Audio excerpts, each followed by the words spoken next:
Hello बच्चों, ज्ञानदीप में आपका स्वागत है। आज हम अभिनंदन्य भारत का क्वेश्चन आंसर्स करेंगे। तो चलिए मौखिक पे चलते हैं। क्वेश्चन 1, कवि भारत को जननी समान क्यों कहता है? उत्तर, कवि भारत को जननी समान इसलिए कहता है क्योंकि यह हमारी जन्मभूमि और कर्मभूमि है, जो हमारे प्राणों के समान प्रिय है। जिस प्रकार माता जन्म देकर पालन पोषण करती है, उसी प्रकार इस देश ने हमें जीवन और आश्रय दिया है। क्वेश्चन नंबर 2, भारत का मुकुट किसे कहते हैं और क्यों? उत्तर, भारत का मुकुट हिमालय पर्वत को कहा गया है क्योंकि यह देश के शीर्ष पर स्थित होकर एक मुकुट की तरह पूरे संसार में जगमगा रहा है और देश की शोभा बढ़ा रहा है। क्वेश्चन नंबर 3, संस्कृति को दुर्जय सी क्यों कहा गया है? उत्तर, भारतीय संस्कृति को दुर्जय सी इसलिए कहा गया है क्योंकि इसे हराना या नष्ट करना अत्यंत कठिन है। यह संस्कृति अपने महान आदर्शों के कारण युगों युगों से अजेय और सुरक्षित बनी हुई है। क्वेश्चन नंबर 4, स्वतंत्रता का दीपक किस तरह जल रहा है? उत्तर, स्वतंत्रता का दीपक अमर रूप में जल रहा है और यह आलोक के पथिक की तरह बिना रुके निरंतर चल रहा है। अब चलिए लिखित पे चलते हैं। क्वेश्चन 1, भारत की महिमा और गौरव का वर्णन किस प्रकार किया गया है?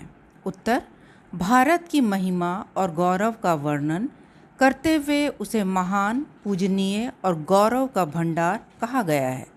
यहाँ की संस्कृति दुर्जय और आदर्शों से भरी हुई है, जिसे जीतना कठिन है। इस संस्कृति का विजय ध्वज पूरे विश्व में लहराने की बात की गई है। क्वेश्चन नंबर 2, जन्मभूमि और कर्मभूमि का आशय स्पष्ट कीजिए। उत्तर, जन्मभूमि का आशय है जहाँ हमारा जन्म हुआ है। कर्मभूमि का आशय है जहाँ हम कर्म करते हुए जीते हैं। क्वेश्चन नंबर 3, किसे सदा प्रज्वलित रखा जाएगा? उत्तर, स्वतंत्रता के दीपक को सदा प्रज्वलित रखा जाएगा ताकि देश में कभी गुलामी का अंधकार ना आए। क्वेश्चन नंबर 4, कविता का केंद्रीय भाव लिखिए। उत्तर, कविता का केंद्रीय भाव देशभक्ति और राष्ट्र प्रेम है। इसमें भारत भूमि की महानता, प्राकृतिक सुंदरता और गौरवशाली संस्कृति का गुणगान किया गया है। साथ ही अपने देशवासियों को स्वतंत्रता की रक्षा करने और देश के विकास के लिए अपने को समर्पित करने की भी प्रेरणा दी गई है। आज से स्पष्ट कीजिए। क्वेश्चन नंबर 1, जीवन सुमन चढ़ाकर आराधना करेंगे। इस पंक्ति का आशय यह है कि हम अपने जीवन रूपी सुमन को भारत माता के चरणों में अर्पित करके उसकी सेवा करेंगे, उसकी पूजा करेंगे।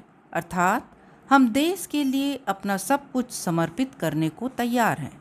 क्वेश्चन नंबर 2, जो संस्कृति अभी तक दुर्जय सी बनी है। इस पंक्ति का आशय यह है कि संस्कृति जो हमें विरासत में मिली है इतनी मजबूत और समृद्ध है कि इतिहास में कोई भी विदेशी ताकत या कोई भी परिस्थिति इसे नष्ट नहीं कर पाई। यह आज भी अजेय और अमर है। तो बच्चों, ये थे अभिनंदन्य भारत का क्वेश्चन आंसर। नेक्स्ट मैं आपके साथ स्वामी और गणित का सवाल के साथ मिलूंगी। Thank you.